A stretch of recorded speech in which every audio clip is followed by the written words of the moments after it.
Hi, my name is Amy Mitchell, and I have been a COVID long hauler since March 3rd, 2020, when I was infected at a pet sitting visit by a client who knew they were sick but had absolutely no idea that it was COVID because we weren't told that COVID was in Ohio until the next week. I left my mask in the car, even though I knew that I was immune compromised, because I didn't want to upset the client or his dog. I was infected even though I possessed protection. And ever since then, I have been sick with long COVID. My journey with chronic illness did not start on March 3rd, 2020. As I implied, I was born with a primary immune deficiency called common variable immune deficiency, or CVID. I also have hemochromatosis and another genetic condition called APS1, which causes endocrine autoimmunity of all types.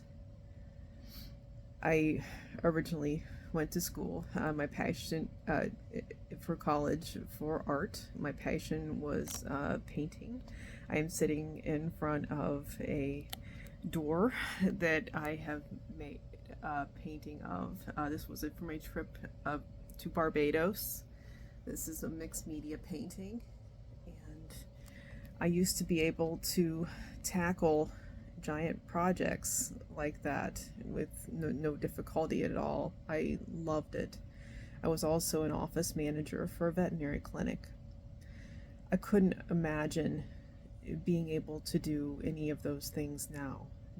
Not only am I cruelly allergic to oil paint as a result of COVID and giving me multiple allergies, I can no longer do the complex mathematical tasks that would have been necessary or multitasking to do my job as that managing a veterinary pharmacy, or the staff, or even being able to come into work on time or work 10 to 12 hour days as I often used to.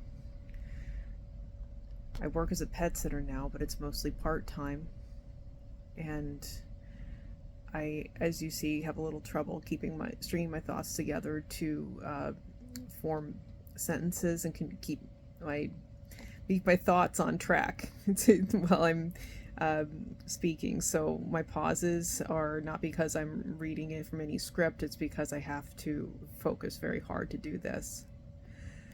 I was one of the first long haulers to have a presence on social media.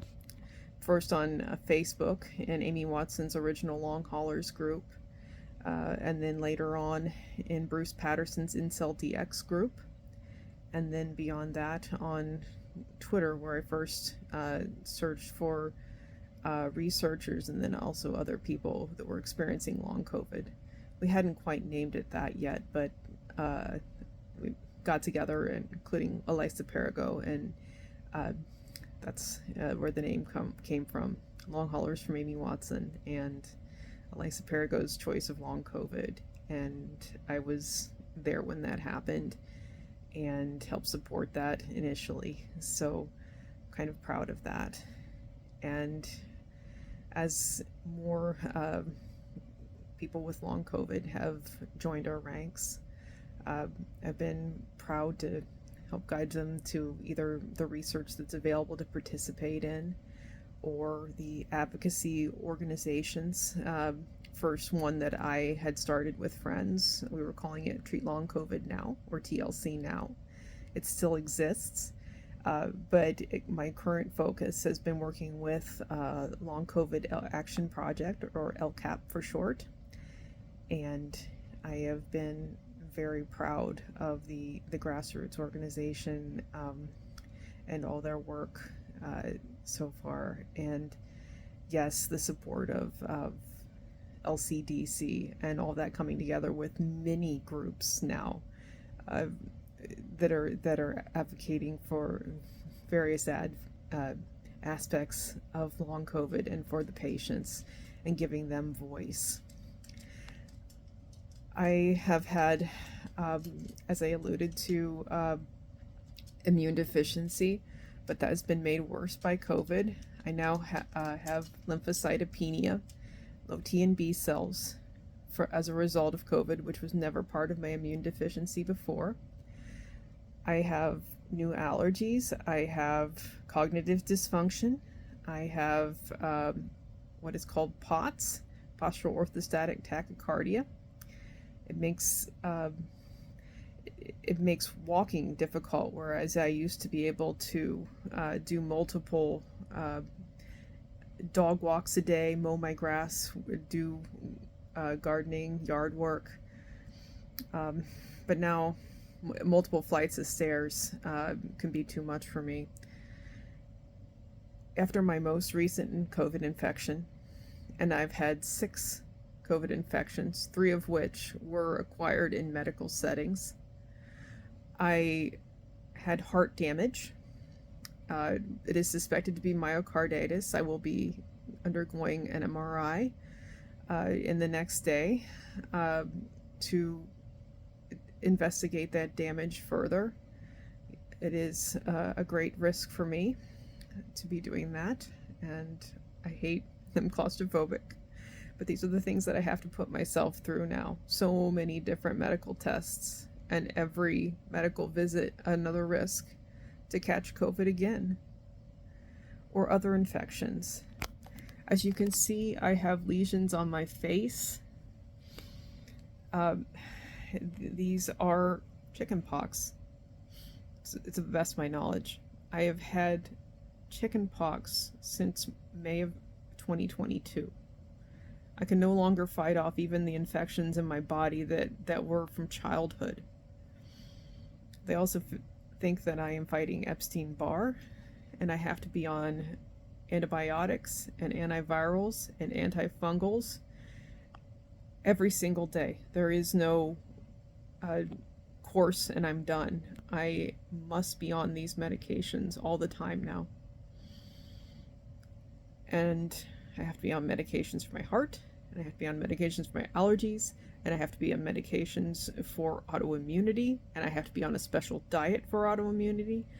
There is so much. I can't even absorb the nutrients in my food. I have to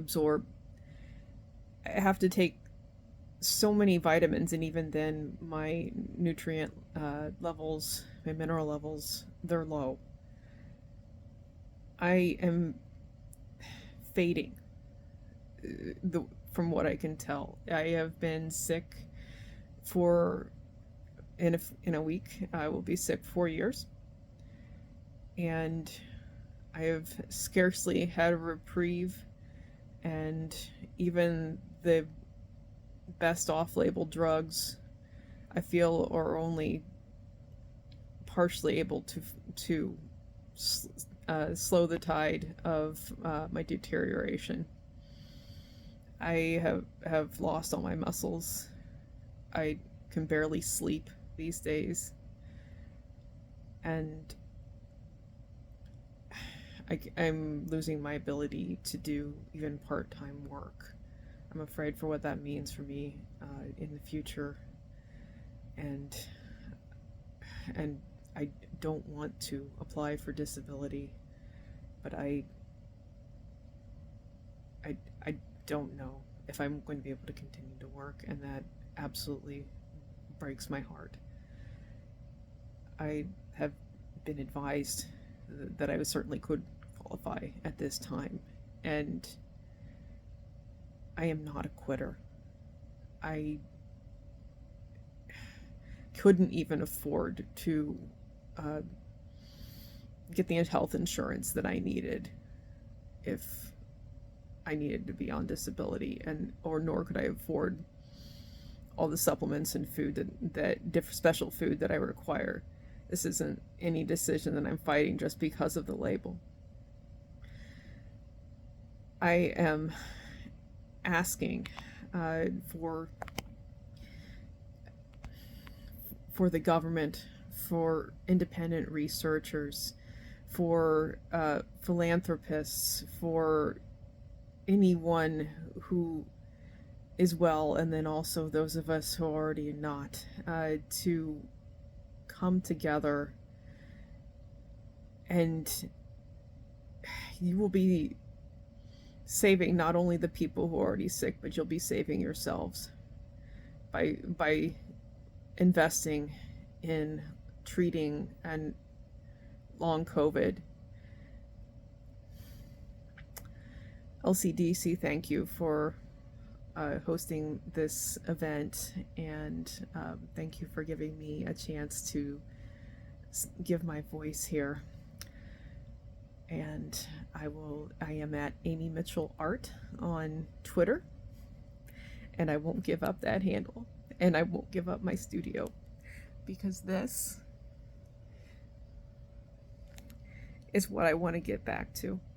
It is where my heart is, and my soul won't quit until my body does. So I will keep fighting, and I want you to keep fighting, all of you together.